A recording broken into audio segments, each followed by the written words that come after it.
तो हेलो दोस्तों, स्वागत है आप सबका फिर से हमारे चैनल समझ कर सीखो पे। तो आज हम लोग पढ़ने वाले हैं क्वेश्चन ब्रेकआउट के बारे में। क्वेश्चन ब्रेकआउट क्या होता है? क्वेश्चन ब्रेकआउट ये होता है कि जब हम लोग मैथमेटिकल प्रॉब्लम्स में जब हम लोग को वर्ड प्रॉब्लम्स दिया जाता है जैसे कि एक मैंने अभी बोर्ड पे लिखा है, वर्ड प्रॉब्लम्स जब हम लोग देखते हैं तो हमारा सर घूमने लगता है कि भाई अब क्या करें, भाई इतने बड़े बड़े सेंटेंसेस हैं, अब इनको कैसे सॉल्व करें, क्या लिखा है कुछ समझ नहीं आ रहा। तो ओवरऑल आज का जो वीडियो है वर्ड प्रॉब्लम्स को सॉल्व करने के बारे में है। और अगर आपने मेरा पहला वीडियो नहीं देखा तो लिंक मैं यहाँ पे आई बटन में डाल दूंगा, तो आप लोग जाकर देख सकते हैं। तो ये बेसिकली प्रॉफिट एंड लॉस के वर्ड प्रॉब्लम्स को सॉल्व करने के बारे में ये हमारा वीडियो होने वाला है। तो दोस्तों एकदम वर्ड प्रॉब्लम सबसे ईजी है, और एक बार अगर वो समझ में आ जाए तो वर्ड प्रॉब्लम आपका फेवरेट हो जाएगा। कैसे दिखाता हूँ आपको कैसे। देखो हमको क्या करना है, क्वेश्चन को ब्रेक डाउन करना है। क्या करना है? क्वेश्चन ब्रेक डाउन करना है। अब ये क्या सवाल है, क्वेश्चन को तोड़े मरोड़े क्या करें, क्वेश्चन को कैसे तोड़कर उसके आंसर निकालें, वो मैं आपको बताने वाला हूँ इस वीडियो में। और हाँ, रेफरेंस के लिए मैं बता दूँ, ये क्वेश्चन मैंने इस बुक से लिया है। बुक का नाम है elements of business mathematics and statistics, +2 first year commerce. और ये पब्लिशर है नैनो पब्लिशर ही है ना, हाँ, नैनो पब्लिशिंग हाउस के द्वारा ये पब्लिशर है। और इसके ऑथर हैं शरद कुमार साहू। जैसे कि आप सब लोग देख सकते हो, मैं इस बुक से ये क्वेश्चन दिया और नंबर में बता दूंगा। इस एक्सरसाइज 1.1 के क्वेश्चन नंबर 4 का बुक है, आप लोग जाके अपने बुक्स में चेक कर सकते हो। अब कैसे सॉल्व करें, बहुत लोगों को ये दिक्कत होती है। अब हमको देखना है कि भाई इतने बड़े बड़े वर्ड प्रॉब्लम्स के जो सेंटेंसेस हैं उनको सॉल्व कैसे करते हैं। क्वेश्चन ब्रेकडाउन याद रखना, क्वेश्चन ब्रेकडाउन करके ही आप सॉल्व कर सकते हो एक वर्ड प्रॉब्लम। इसके अलावा अगर आप किसी भी तरीके से ट्राई करते हो, या तो आपको कन्फ्यूज़न होगा या तो आपको दिक्कत होगा, किसी भी तरीके से आपको मुश्किल हो सकता है। तो अभी हम लोग शुरू करेंगे। सबसे पहला काम, सबसे स्टेप नंबर 1, कैसे वर्ड प्रॉब्लम सॉल्व करें। Step 1, how to solve word problems. सबसे पहला स्टेप, एक बार क्वेश्चन को शुरू से लेकर अंत तक पढ़ो। क्या? एक बार क्वेश्चन को शुरू से लेकर अंत तक पढ़ो। Read the question from starting to end, from start to end. चलो 2 से 3 टाइम्स, 2 to 3 टाइम्स,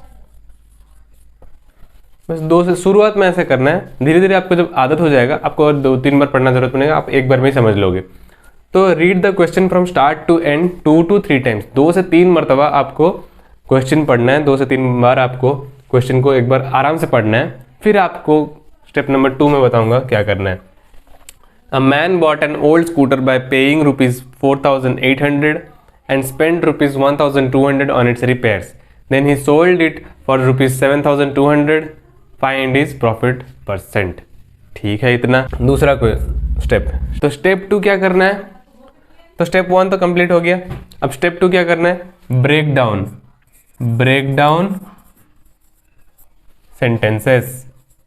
सेंटेंसेस को, वाक्यों को तोड़ना है। आपको स्टेप 2 में क्या करना है, ब्रेक डाउन सेंटेंसेस। कैसे करते हैं? अ man bought an old scooter bye paying ₹4,800। आपको जितना तक भी लगे कि हाँ मैं इतना तक तोड़ सकता हूँ एक सेंटेंस को, उतना तक ही तोड़ो बस। मेरे को सही लगा कि मैं पहला तोड़ूं इतना तक। अ man bought an old scooter bye paying ₹4,800, मैंने पहला सेंटेंस तोड़ दिया।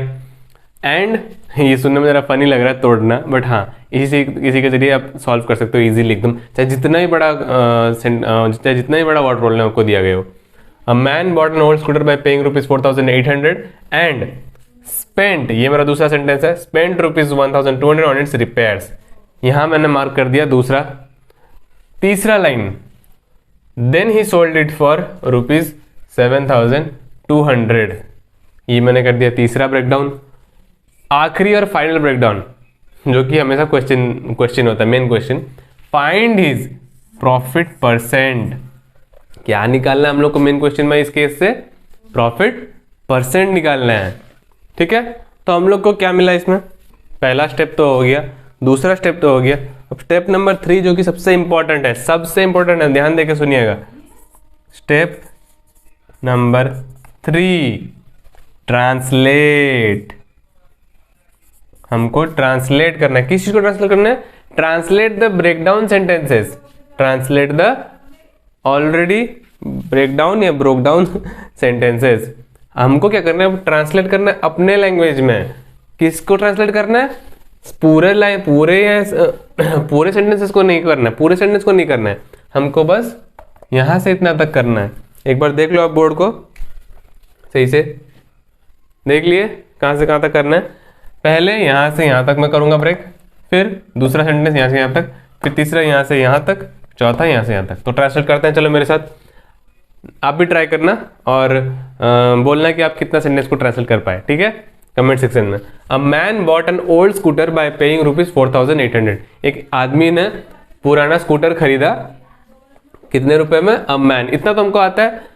अगर नहीं भी आता तो भी कोई प्रॉब्लम नहीं है, सीखना है। क्या करना है? सीखना है। नहीं आता कभी एक प्रॉब्लम नहीं होता।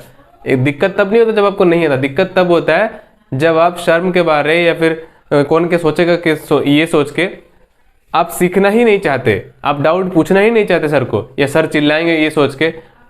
स्कूल में, कॉलेजेस में, कहीं पे भी आप पूछते ही नहीं हो। ये गलत बात है। आपको अगर सीखना है, अगर जानना है, अगर समझना है एक चीज, तो आपको बार बार पूछना पड़ेगा, ठीक है, चाहे छोटा से छोटा डाउट ही क्यों ना हो। डाउट है तो बस डाउट है। तो यहाँ पे हम लोग को ट्रांसलेट करना है पहला लाइन, अ मैन बॉट, एक इंसान, एक आदमी ने खरीदा, बॉट मतलब खरीदना, एक आदमी ने खरीदा एन ओल्ड स्कूटर, एक पुराना स्कूटर, बाय पेइंग ₹4,800। कितने रुपए उसने दिए? पेइंग मतलब कितने रुपए उसने पैसे दिए? बाय पेइंग ₹4,800, 4,800 रुपए में उसने एक ओल्ड स्कूटर खरीदा, मतलब एक सेकेंड हैंड स्कूटर उसने 4,800 रुपए देके खरीदा। अब इतना हम लोग का ट्रांसलेट हो गया पहला लाइन, गुड। अब दूसरा, एंड और उसने क्या किया? एंड स्पेंड ₹1,200, और उसने 1,200 रुपए, एंड स्पेंड ₹1,200, उसने 1,200 रुपए खर्च किए। स्पेंड मतलब खर्च करना, और उसने खर्च किए 1,200 रुपए ऑन इट्स रिपेयर्स। रिपेयर मतलब ठीक करना, रिपेयरिंग। तो किसके रिपेयरिंग में उसने खर्च किए? ऑब्वियस सा बात है, यहाँ पे ओल्ड स्कूटर का बात चल रहा है। एक पुराने स्कूटर के लाने के बाद उस पर रिपेयरिंग के लिए खर्च किया। किसके लिए खर्च किया? रिपेयरिंग के लिए, उसको ठीक करने के लिए खर्च किया। रुपीस कितना खर्च किया उसने? 1,200 रुपए। अभी दिमाग नहीं लगाना कि क्या नहीं करना है, क्या नहीं करना, बस ट्रांसलेट करना है। पहले क्या था हमारा? एक आदमी ने खरीदा पुराना स्कूटर, कितने रुपए पे करके? 4,800 रुपए। 4,800 रुपए देकर खरीदा एक आदमी ने पुराना स्कूटर। उसके बाद उसने खर्च किए 1,200 रुपए उसको ठीक करने में, उसको रिपेयर करने में।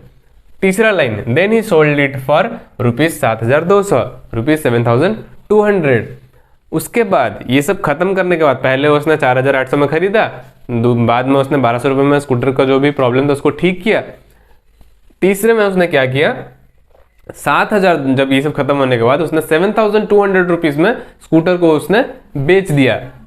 स्कूटर को उसने बेच दिया, फिर और एक जन को बेच दिया, दूसरे आदमी को उसने बेच दिया। फाइनल, इतना तक हमको समझ में आया 3 लाइन। चौथा line, find his profit percent. हमको ढूंढना है उसका प्रॉफिट का परसेंटेज।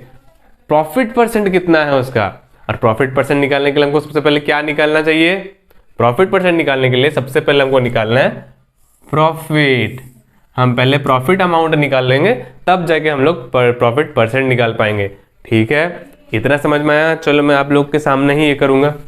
एक बार ट्रांसलेट कर दिया तो सब कुछ क्लियर हो जाता है। ये था हमारा स्टेप्स था क्वेश्चन ब्रेकडाउन का। मेनली आज का जो वीडियो हमारा यही था, ये क्वेश्चन ब्रेकडाउन के बारे में आप लोग को सिखा दूं, वर्ड प्रॉब्लम्स कैसे करते हैं। Solution, a man bought an old scooter. Bought उसने खरीदा, मतलब वो क्या होगा? कॉस्ट प्राइस मतलब परचेज प्राइस। एक स्कूटर को खरीदने का परचेज प्राइस कितना था? CP of old scooter ₹4,800। इतना तो हमको पता है।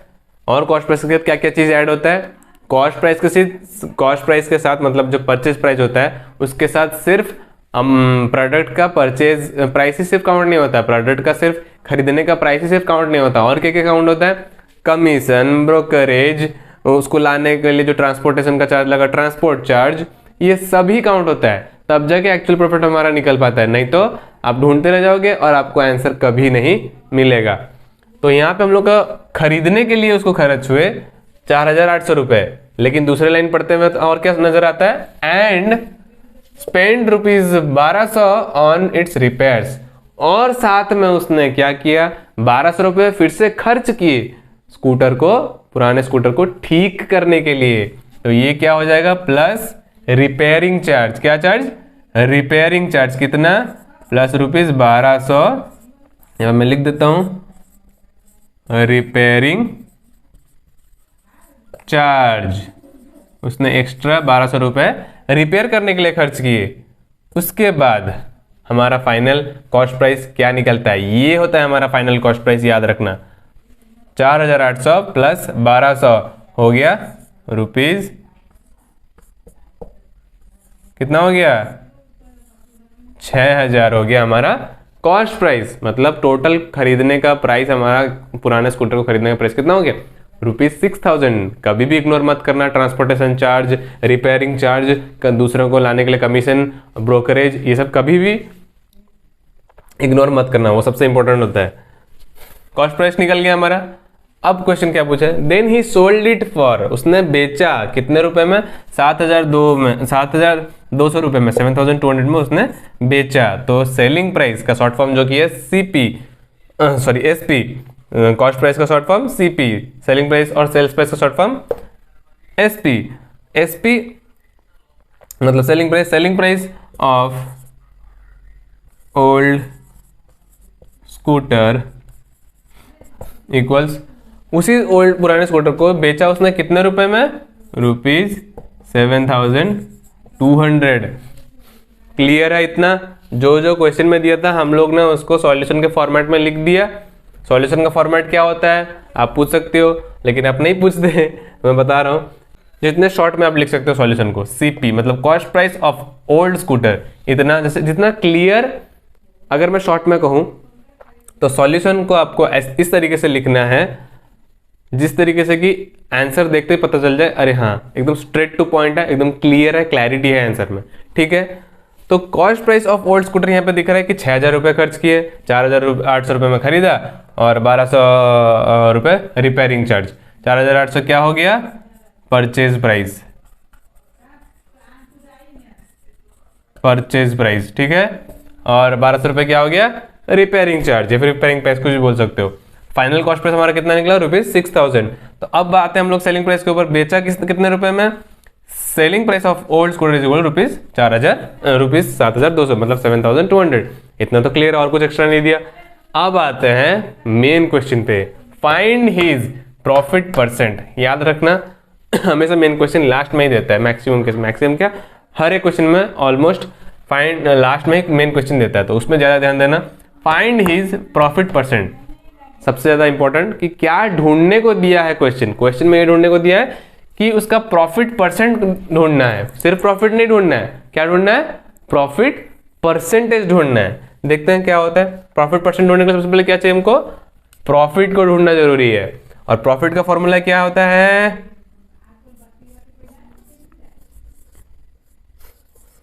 Profit is equal to good. अगर आप सही बोले तो वो लिखना कमेंट सेक्शन में कि हाँ आपको प्रॉफिट का फॉर्मूला पता था।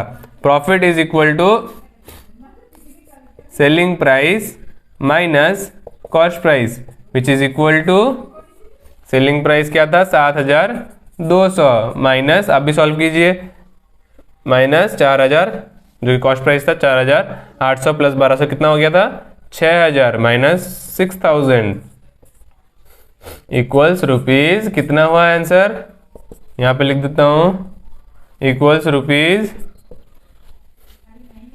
कितना बचा 7,200 माइनस 6,000 इज इक्वल टू ₹1,200, कितना ₹1,200 रुपीज हमारा प्रॉफिट हुआ। कितना रुपीज प्रॉफिट हुआ, ₹1,200 हमारा प्रॉफिट हुआ। तो एक बार रिकैप करते हैं, एक स्कूटर को उसने खरीदा 4,800 रुपये में, उसको रिपेयर किया 1,200 रुपये में, उसको फिर उसने बेचा 7,200 रुपये में। तो हमारा इससे प्रॉफिट कितना निकला? बेचने का प्राइस मतलब सेलिंग प्राइस माइनस खरीदने का प्राइस माइनस कॉस्ट प्राइस कर दिया। Total cost price selling price minus cost price निकल गया 1,200 हमारा प्रॉफिट, मतलब P।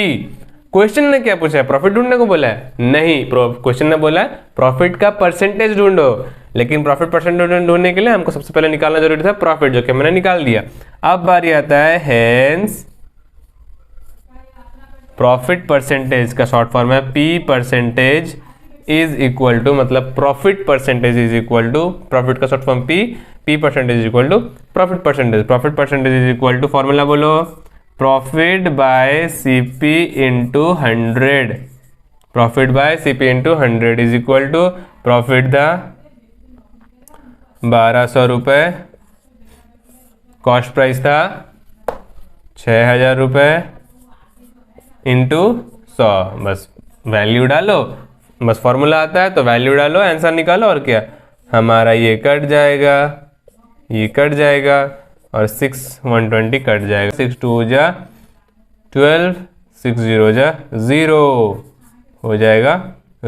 सॉरी रुपीज़ नहीं लिखना था, इज इक्वल टू 20% का क्या हो गया हमको? प्रॉफिट परसेंटेज निकला। क्या निकला? 20% प्रॉफिट परसेंट। बस इतना ही था हमारा आज का वीडियो। वर्ड प्रॉब्लम्स में अगर कोई भी आपको डाउट हो आप लोग मुझे कमेंट सेक्शन में लिख के बता सकते हो। और अगर आपको पर्सनली एक हार्ड क्वेश्चन जैसे कि आपको समझ में नहीं आ रहा और या कोई आपको तकलीफ हो रहा है समझने में, या फिर आपको डाउट है और इसका आंसर आपको नहीं मिल रहा, तो आप डायरेक्ट मेरे को कमेंट में लिख के बता सकते हो। मैं आपको उसके लिए तो वीडियो करके दे दूंगा या फिर मैं आपको सॉल्यूशन ही बता के आपको कमेंट्स में रिप्लाई दे दूंगा। ठीक है फिर, ठीक है दोस्तों, तो इतना ही था हमारा आज का वीडियो। होप कि आप लोग को समझ में आया हो, और अगर समझ में नहीं आया हो मुझे क्या खुद पे और अब मेरे टीचिंग स्टाइल पे क्या इंप्रूव करना है, आप लोग मुझे फीडबैक में कमेंट सेक्शन में लिख के बता सकते हो। तो दोस्तों आज का ये वीडियो हमारा बस इतना ही था। मिलते हैं आपको ऐसे किसी और वीडियो में, तब तक के लिए रट्टा मत मारो, समझ कर सीखो।